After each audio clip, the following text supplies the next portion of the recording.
तो मूवी के स्टार्ट होते ही हमें बताया जाता है कि आज से तकरीबन 5 साल पहले गॉडजिला और कॉन्ग की बहुत बड़ी फाइट हुई थी, जहां पर गॉडजिला कॉन्ग को हराने के बाद समंदर की गहराइयों में चला गया था। और बस उसी दिन के बाद गॉडजिला का कुछ भी पता नहीं चल पाया, किसी ने नहीं देखा उसे। और उसके बाद हमें 5 साल बाद का सीन दिखाया जाता है, जहाँ पर हम एक आइलैंड को देखते हैं जो कि कॉन्ग का घर था असल में। और यहाँ पर हम देखते हैं कि कॉन्ग का साइज अब पहले से काफी बड़ा हो गया है। इसके बाद कॉन्ग सोकर उठता है और पानी में काफी इंजॉय करता है। वहीं पर हम एक छोटी बच्ची को देखते हैं जो कॉन्ग को काफी अच्छी लगती थी। वो दोनों काफी अच्छे फ्रेंड्स भी थे और कॉन्ग उस बच्चे की कोई बात नहीं टालता था, उसकी सारी बातें मानता था। लेकिन ये बच्ची ना तो बोल सकती है और ना ही कुछ सुन सकती है। और यहाँ पर हम कॉन्ग को बहुत ज्यादा अग्रेसिव पाते हैं। कॉन्ग बहुत ज्यादा गुस्से में होता है और वो एक ट्री को खेड़ कर आसमान की तरफ फेंकता है, जिससे एनर्जी वॉल टूट जाती है। और यहाँ पर हम ये जान पाते हैं कि असल में कॉन्ग को इस टाउन के नीचे रखा गया था ताकि गॉडजिला फिर से वहाँ पर ना आ जाए, क्योंकि ये दोनों टाइटन्स एक दूसरे को फील कर सकते हैं, तो कहीं ये दोबारा से न लड़ पड़े। अब क्योंकि कॉन्ग पहले से काफी बड़ा हो गया था साइज में, इसीलिए डिसाइड किया जाता है कि उसे यहाँ से कहीं और शिफ्ट कर दिया जाएगा। इसके बाद हमें एक लड़का दिखाया जाता है जो कि एक कंपनी के लिए काम करता था, और वो बेसिकली एक हैकर भी था। और जिस कंपनी में वो काम करता था वो काफी मॉडर्न चीजें बनाया करती थी, लाइक मशीन्स, रोबोट्स एक्सेट्रा। लेकिन उस हैकर को अपनी कंपनी पर थोड़ा बहुत डाउट होता है कि कंपनी कोई ऐसी चीज बना रही है जो नहीं बनानी चाहिए। इसीलिए वो कंपनी का सारा डाटा हैक कर लेता है, जिससे उसे पता चलता है कि ये कंपनी किसी काफी बड़े ऑब्जेक्ट को हांगकांग शिफ्ट कर रही है।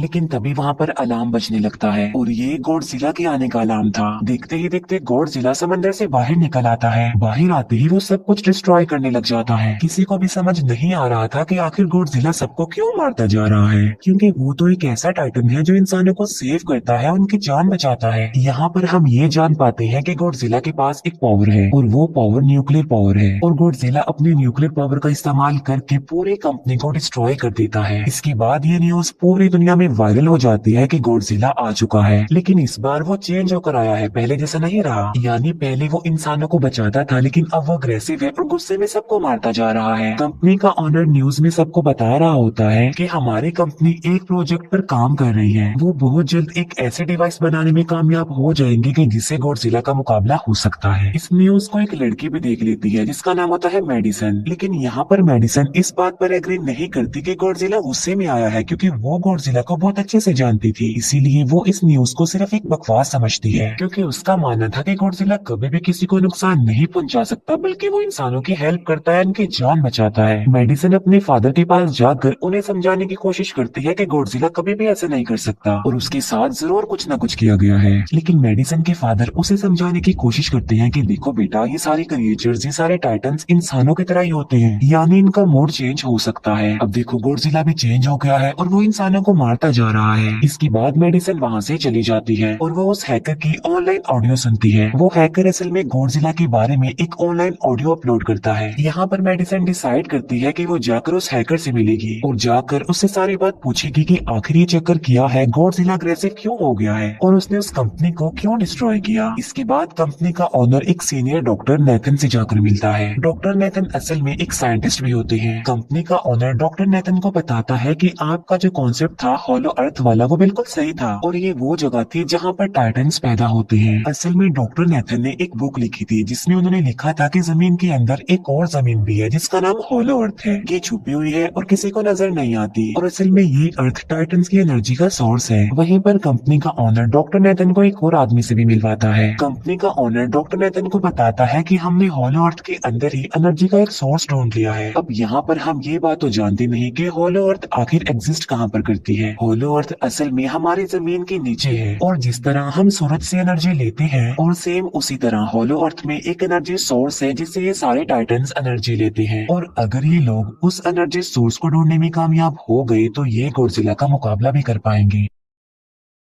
डॉक्टर नेथन उनसे पूछता है कि आखिर हम उस हॉलो अर्थ तक जाएंगे कैसे, क्योंकि अब से कुछ साल पहले मेरे भाई ने भी वहां पर जाने की कोशिश की थी, लेकिन वो नहीं जा पाया और मर गया। यहाँ पर हम ये बात भी जान पाते हैं कि हॉलो अर्थ में ग्रेविटी नहीं होती, इसीलिए वहाँ पर हर चीज हवा में उड़ने लगती है। जिस पर कंपनी का ओनर डॉक्टर नेथन को कहता है कि आपको इस बारे में फिक्र करने की कोई जरूरत नहीं है, क्योंकि हमारी कंपनी ने एक एंटी ग्रेविटी कार बनाई है जिसकी मदद से हम वहाँ यानी हॉलो अर्थ पर जाएंगे। कंपनी का ओनर ये भी बताता है कि हर टाइटन टाइटन्स में एक एबिलिटी होती है जिसकी मदद से हर टाइटन अपने घर को ढूंढ सकता है, इसीलिए हमें एक कॉन्ग की हेल्प लेनी चाहिए। इसके बाद डॉक्टर नेथन अपनी एक फ्रेंड जो कि डॉक्टर भी थी उससे मिलते हैं और ये फीमेल डॉक्टर कॉन्ग की देखभाल भी करती थी। डॉक्टर नेथन उस फीमेल डॉक्टर को समझाने की कोशिश करते हैं कि हमें कॉन्ग को उसके घर पर भेजना चाहिए और उसका घर हॉलो अर्थ है क्योंकि हम उसे ज्यादा टाइम के लिए यहाँ पर नहीं रख सकते और अगर वो यहाँ से बाहर निकला भी तो गॉडजिला उस पर अटैक कर देगा, इसीलिए कॉन्ग सिर्फ हॉलो अर्थ में ही सेफ रह सकता है। अब थोड़ी बहस के बाद फाइनली वो फीमेल डॉक्टर भी इस बात के लिए एग्री हो जाती है क्योंकि इसके अलावा उनके पास और कोई ऑप्शन जो नहीं था। फिर ये लोग अपनी पूरी आर्मी के साथ कॉन्ग को हॉलो अर्थ की तरफ ले जाने लगते हैं। कॉन्ग को ये लोग चेन से बांधकर ले जा रहे थे। कॉन्ग की फ्रेंड यानी वो छोटी बच्ची कॉन्ग से इशारों में बातें करती है। बच्ची बताती है कि कॉन्ग को गुस्सा आ रहा है क्योंकि उसे जंजीरों से बांधा हुआ है। आर्मी का लीडर उस फीमेल डॉक्टर को कहता है कि हम गॉडजिला के रास्ते से नहीं गुजरेंगे और हम किसी दूसरे रास्ते से ही जाएंगे ताकि गॉडजिला को पता न चल पाए, जिस पर वो फीमेल डॉक्टर कहती है कि जी हाँ बिल्कुल हमें ऐसा ही करना चाहिए क्योंकि गॉडजिला और कॉन्ग की काफी पुरानी दुश्मनी है क्योंकि वो दोनों ही खुद को मॉन्स्टर्स का किंग समझते हैं और अगर वो दोनों एक दूसरे के सामने आ जाते हैं तो तबाही मचा देंगे। फिर हम मेडिसन को देखते हैं जो कि अपने फ्रेंड को लेकर उस हैकर से मिलने जाती है। यहाँ पर वो हैकर उन लोगों को बताता है कि असल में कंपनी एक काफी बड़ी चीज बना रही है और उस चीज को बनाकर हांगकांग शिफ्ट कर दिया जाएगा, लेकिन गॉडजिला को ये बात पसंद नहीं आई, इसीलिए उसने उस कंपनी पर अटैक करके उसे डिस्ट्रॉय कर दिया। फिर हम देखते हैं कि कॉन्ग वाले शिप में अलार्म बजने लगा है। वो बच्ची फीमेल डॉक्टर को बता रही होती है कि गॉडजिला आ रहा है। डॉक्टर नेथन कहता है कि अब क्योंकि गॉडजिला बाहर आ रहा है तो हमें कॉन्ग को भी आजाद कर देना चाहिए, यानी उसकी चेन्स खोल देनी चाहिए ताकि वो गॉडजिला का मुकाबला करके हम सबको बचा ले। और अब फाइनली गॉडजिला बाहर आ जाता है जो एक शिप को डिस्ट्रॉय करते हुए आगे बढ़ रहा था उन लोगों की तरफ। जब कॉन्ग को पता चलता है कि गॉडजिला आ रहा है तो वो जोर से चिल्लाने लगता है, लेकिन उसे तो चेन से बांधा गया था। फिर ये लोग गॉडजिला पर रॉकेट और मिसाइल से अटैक करते हैं जिसका गॉडजिला पर जरा भी असर नहीं होता। जो उन लोगों के प्लेन्स होते हैं गॉडजिला उन्हें भी डिस्ट्रॉय कर देता है और अब गॉडजिला कॉन्ग वाले शिप की तरफ बढ़ रहा था। गॉडजिला उन लोगों के सारे शिप्स को डिस्ट्रॉय कर देता है और यहाँ पर गॉडजिला उनके शिप को पलट देता है जिससे कॉन्ग और बाकी लोग समंदर में डूबने लगते हैं। फिर वो लोग कॉन्ग के चेन्स को खोल देते हैं ताकि कॉन्ग गॉडजिला का मुकाबला करके उन सबको बचाए। फिर गॉडजिला और कॉन्ग की ग्रेट वॉर होती है जिससे कॉन्ग गॉडजिला को समंदर में काफी नीचे फेंक देता है। फिर वो पलटी हुई शिप को सीधा करता है ताकि सब लोगों की जान बच सके, लेकिन गॉडजिला एक बार फिर से उठता है और वो उस शिप की तरफ जा रहा था जिसमें वो बच्ची थी और यहाँ पर कॉन्ग एक शिप से दूसरे शिप पर जंप करके फाइनली उस शिप तक पहुंच जाता है जहाँ पर गॉडजिला आ रहा था। यहाँ पर कॉन्ग गॉडजिला को एक जोरदार पंच मारता है। फाइट बैक करते हुए गॉडजिला भी कॉन्ग को मारता है जिससे कॉन्ग नीचे गिर जाता है। कॉन्ग एक बार उठकर फिर से गॉडजिला को मारता है और गॉडजिला जाकर समंदर में गिरता है। इस बात से गॉडजिला को काफी गुस्सा आ जाता है और यहाँ पर वो अपनी पावर यानी न्यूक्लियर पावर का इस्तेमाल करता है। ये देखकर कॉन्ग जल्दी से अपनी जान बचाने के लिए पानी में कूद जाता है। गॉडजिला की जो न्यूक्लियर पावर की लाइट होती है वो हर जगह फैल जाती है। सब लोग उसे देखकर काफी हैरान रह जाते हैं और यहाँ पर हमें अंदाजा हो जाता है कि गॉडजिला कितना ज्यादा पावरफुल है। फिर समंदर के अंदर ही उन दोनों के बीच फाइट होने लगती है। गॉडजिला तो पानी में सांस ले सकता था, लेकिन कॉन्ग जो कि इंसानों की तरह था वो पानी में सांस नहीं ले सकता था, इसीलिए कॉन्ग हारता हुआ नजर आ रहा था।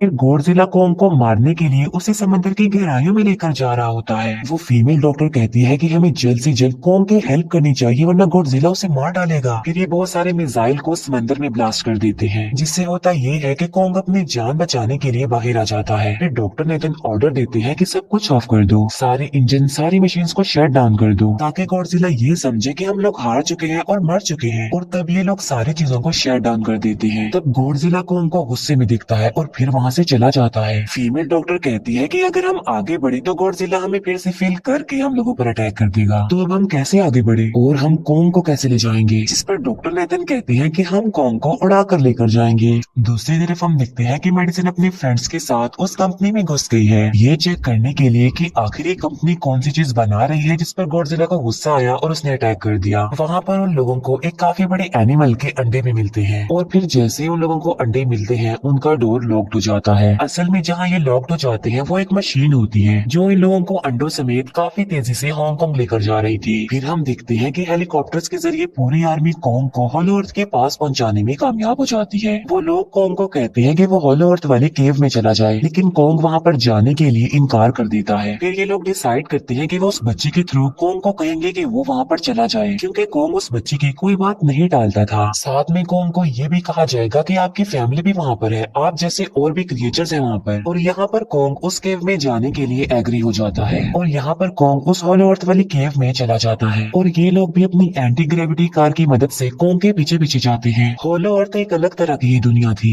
अब क्योंकि उन लोगों के पास एंटी ग्रेविटी कार्स थी, इसीलिए उनकी जान बच जाती है। और हॉलो अर्थ में अलग अलग तरह के मॉन्स्टर्स भी थे और तभी एक फ्लाइंग मॉन्स्टर उनकी एंटी ग्रेविटी कार पर अटैक कर देता है। वो मॉन्स्टर उस बच्चे पर भी अटैक करने वाला होता है, लेकिन कोंग उस मॉन्स्टर को पकड़ लेता है और उसे मार डालता है और बाद में उस मॉन्स्टर का सर ही धड़ से अलग कर देता है। इसके बाद कोंग तेजी से आगे बढ़ने लगता है, जबकि बाकी सब भी कोंग के पीछे पीछे जाते हैं। अब हॉलो अर्थ पर ग्रेविटी ना होने की वजह से वहाँ के सारे पत्थर हवा में उड़ रहे होते हैं। मेडिसन और उसके फ्रेंड्स हांगकांग पहुँच जाते हैं और यहाँ पर उन लोगों को उस कंपनी के सीक्रेट वेपन के बारे में पता चल जाता है। गॉडजिला को मारने के लिए इस कंपनी ने एक और गॉडजिला बनाया है और इस नए गॉडजिला का नाम होता है मेगा गॉडजिला। और इस मेगा गॉडजिला को कंट्रोल करने वाला वो आदमी होता है जिसे उस कंपनी के ऑनर ने डॉक्टर नेथन से मिलवाया था। मेगा गॉडजिला की पावर्स को चेक करने के लिए वहाँ पर एक स्कल क्रॉलर को छोड़ दिया जाता है। मेगा गॉडजिला यहाँ पर अपने पावर्स का इस्तेमाल करके स्कल क्रॉलर को मार डालता है, लेकिन यहाँ पर एक गड़बड़ हो जाती है और वो ये कि उन्हें मेगा गॉडजिला को चलाने के लिए और ज्यादा पावर चाहिए थी और वो पावर सिर्फ और सिर्फ हॉलो अर्थ में थी। और यही वजह थी कि कंपनी का ओनर उस एनर्जी सोर्स, उस पावर को ढूंढ रहा था ताकि वो मेगा गॉडजिला को दोबारा से जिंदा कर सके। इसके बाद हम देखते हैं कि मेगा गॉडजिला एक्टिवेट हो गया है। मेगा गॉडजिला के जिंदा होते ही गॉडजिला उसे फील कर लेता है और इसीलिए वो हांगकांग जहाँ पर वो मेगा गॉडजिला था उसी तरफ बढ़ने लगता है। हॉलो अर्थ दिखने में काफी खूबसूरत थी और हॉलो अर्थ में जो एनर्जी सोर्स था वो एक पहाड़ में था। कोंग उस पहाड़ की तरफ जाता है और उसके डोर को ओपन कर देता है और जोर से दौड़ता है। कोंग को वहाँ पर एक वेपन मिल जाता है जो कि एक एक्स थी और ये एक्स कोई नॉर्मल एक्स नहीं होती, बल्कि ये गॉडजिला की बॉडी से बनाई गई होती है जो कि बहुत पावरफुल होती है। कोंग उस एक्स को लेकर एक जगह पर बैठ जाता है बिल्कुल किंग की तरह। गॉडजिला जो कि हांगकांग पहुंच गया था और अब वो मेगा गॉडजिला की तरफ बढ़ रहा था, जिससे सब लोग अपनी जान बचाने के लिए इधर उधर भागने लगते हैं। दूसरी तरफ कोंग को एनर्जी सोर्स भी मिल जाती है और यहाँ पर उसे ये भी पता चलता है कि एनर्जी सोर्स उसकी एक्स को भी चार्ज कर सकता है, क्योंकि उसकी एक्स चार्ज होने के बाद ही चल सकती है और चार्ज होने के बाद वो और ज्यादा पावरफुल हो जाती है। गॉडजिला को ये बात भी पता चल जाती है कि होलो अर्थ में कोई आया है, जिससे गॉडजिला अपने न्यूक्लियर पावर जमीन पर मारता है, जिससे वो न्यूक्लियर पावर जमीन को फाड़ती हुई कोंग के पास पहुंच जाती है।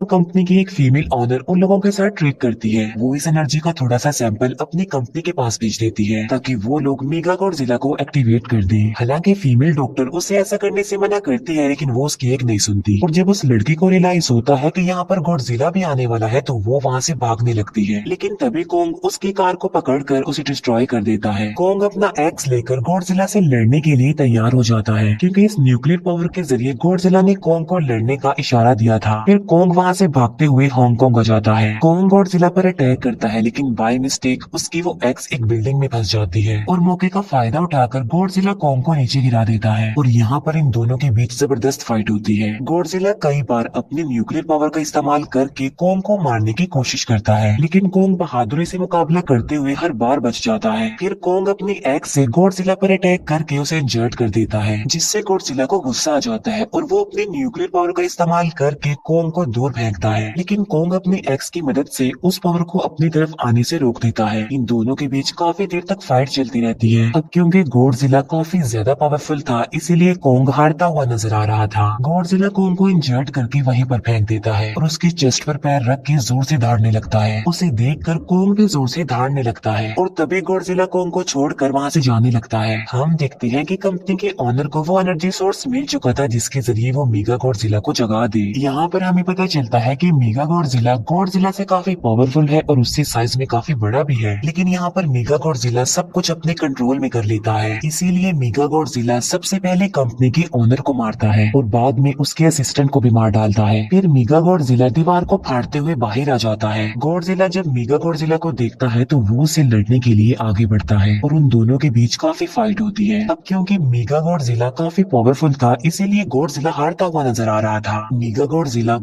को बहुत ज्यादा मारता है और उसे नीचे गिरा देता है। मेडिसन और वो हैकर मेगा गॉडजिला की पावर्स को ऑफ करने की कोशिश करते हैं, लेकिन वहाँ पर सारी मशीन्स में कोड्स लगे हुए थे। दूसरी तरफ हमें कॉन्ग दिखाया जाता है जो कि लड़ने की वजह से काफी इंजर्ड हो गया था और उसकी हालत काफी खराब थी और वो ऑलमोस्ट मरने ही वाला था। वो बच्ची कॉन्ग की हार्ट बीट सुनती है तो सबको बताती है कि कॉन्ग की हार्ट बीट आहिस्ता आहिस्ता कम होती जा रही है, जिस पर डॉक्टर नेथन कहते हैं कि हमें कॉन्ग को बचाने के लिए उसे एक काफी बड़ा इलेक्ट्रिक शॉक देना होगा। और ये लोग कॉन्ग को शॉक उसे एंटी ग्रेविटी कार से देते हैं, जिससे कॉन्ग को काफी बड़ा झटका लगता है और वो दोबारा से उठकर खड़ा हो जाता है। वो बच्चे इशारों में कॉन्ग को कहती है कि देखो गॉडजिला हमारा दुश्मन नहीं है, वो हमारा फ्रेंड है, इसीलिए जाओ और उसकी हेल्प करो। तब कॉन्ग गॉडजिला को बचाने के लिए चला जाता है। मेगा गॉडजिला अपने न्यूक्लियर पावर का इस्तेमाल करके गॉडजिला को बस मारने ही वाला होता है कि तभी वहाँ पर कॉन्ग आ जाता है और कॉन्ग यहाँ पर गॉडजिला को बचा लेता है। गॉडजिला फौरन समझ जाता है कि मुझे और कॉन्ग को साथ मिलकर लड़ना चाहिए, लेकिन मेगा गॉडजिला इतना ज्यादा पावरफुल था कि वो इन दोनों पर भारी पड़ रहा था। कॉन्ग को अपनी एक्स नजर आती है, लेकिन मुसीबत की बात तो ये है कि वो चार्ज नहीं होती। लेकिन कॉन्ग फिर भी उस एक्स से मेगा गॉडजिला पर अटैक कर देता है, लेकिन मेगा गॉडजिला कॉन्ग को मारता है और वो कॉन्ग को बस मारने ही वाला होता है कि तभी कॉन्ग उसे ऐसा करने से रोक लेता है। अब क्योंकि मेडिसन और उस हैकर से वो मशीन बंद नहीं हो रही थी जिससे मेगा गॉडजिला की पावर्स को कम किया जाए, इसीलिए वो गुस्से में आकर उस मशीन पर पानी डाल देते हैं, जिससे मेगा गॉडजिला थोड़ी देर के लिए ऑफ हो जाता है। और इसी बात का फायदा उठाकर गॉडजिला अपने न्यूक्लियर पावर के जरिए कॉन्ग के उस एक्स को चार्ज कर देता है और अब कॉन्ग के पास पावर आ चुकी थी, इसीलिए वो मेगा गॉडजिला को तबाह बर्बाद करके रख देता है। उसके हाथ पैर तोड़ देता है और उसके सारे बॉडी के पार्ट्स अलग अलग कर देता है और लास्ट में वो मेगा गॉडजिला का सर भी उखेड़ कर फेंक देता है। अब क्योंकि मेगा गॉडजिला मर चुका था तो सब कुछ नॉर्मल हो जाता है, लेकिन तभी गॉडजिला फिर से खड़ा हो जाता है और कॉन्ग भी अपनी एक्स लेकर गॉडजिला से लड़ने के लिए तैयार हो जाता है। अब क्योंकि उन दोनों ने एक दूसरे की हेल्प की थी, इसीलिए वो नहीं लड़ते। गॉडजिला वापिस समंदर में चला जाता है जहाँ से वो आया था, और जबकि कॉन्ग अब हमेशा के लिए होलो अर्थ में चला गया है और कॉन्ग उस छोटी बच्ची को भी अपने साथ वहाँ पर ले गया है। और इसी के साथ ही इस मूवी का यहीं पर एंड हो जाता है।